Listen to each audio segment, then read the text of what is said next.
Bismillahirrahmanirrahim. Assalamualaikum warahmatullahi wabarakatuh. Apa kabar anak-anak kelas 6? Semoga selalu sehat dan tetap jaga kesehatannya ya. Pada kesempatan kali ini kita akan memasuki pelajaran IPA tema 1 tentang perkembangbiakan hewan secara generatif. Yang pertama yang akan kita bahas adalah tentang pengertian perkembangbiakan secara generatif. Jadi, perkembangbiakan hewan secara generatif itu terjadi jika ada pertemuan sel kelamin jantan atau sperma dan sel kelamin betina atau ovum pada peristiwa perkawinan.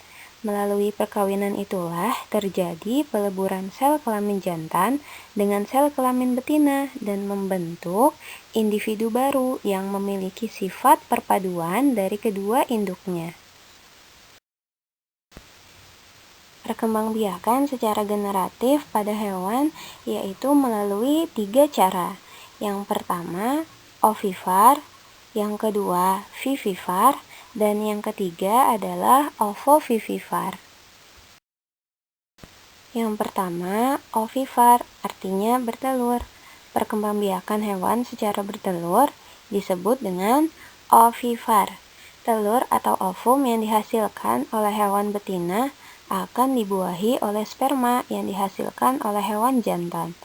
Proses pembuahan ovum oleh sperma dibedakan menjadi 2, yaitu pembuahan internal, pembuahan yang terjadi di dalam tubuh induk betina, contoh pada ayam dan bebek.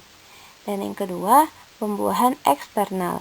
Pembuahan ini terjadi di luar tubuh induk betina, contohnya pada ikan dan katak.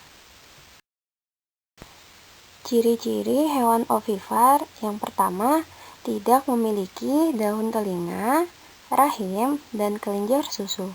Yang kedua, umumnya hewan ovipar mengerami telurnya hingga menetas. Yang ketiga, tidak menyusui anaknya.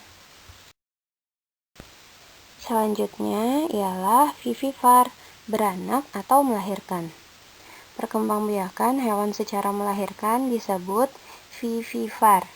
Perkembangbiakan tersebut ditandai dengan proses pembuahan internal yang terjadi di dalam rahim induk betina.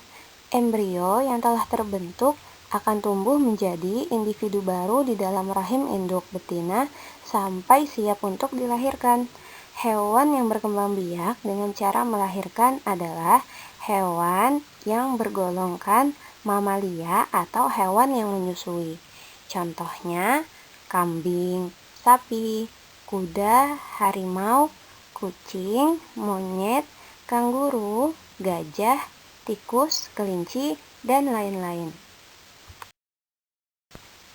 Ciri-ciri hewan vivipar yaitu memiliki daun telinga dan rahim, anak dibesarkan induknya, dan biasanya memiliki kelenjar susu, dan hewan vivipar tersebut menyusui anaknya.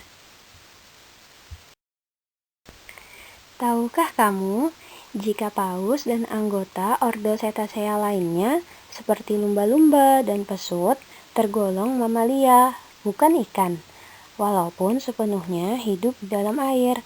Hal ini karena mereka memenuhi 4 karakteristik utama dari mamalia, yaitu berdarah panas, melahirkan dan menyusui anaknya, menghirup oksigen, dan berambut.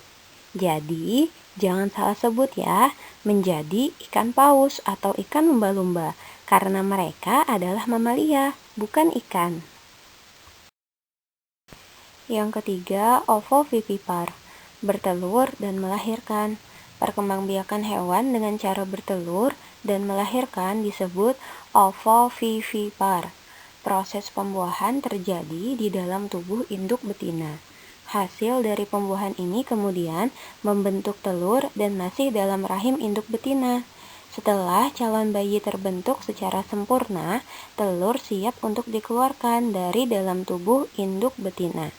Telur tersebut kemudian langsung menetas begitu keluar dari tubuh sang induk.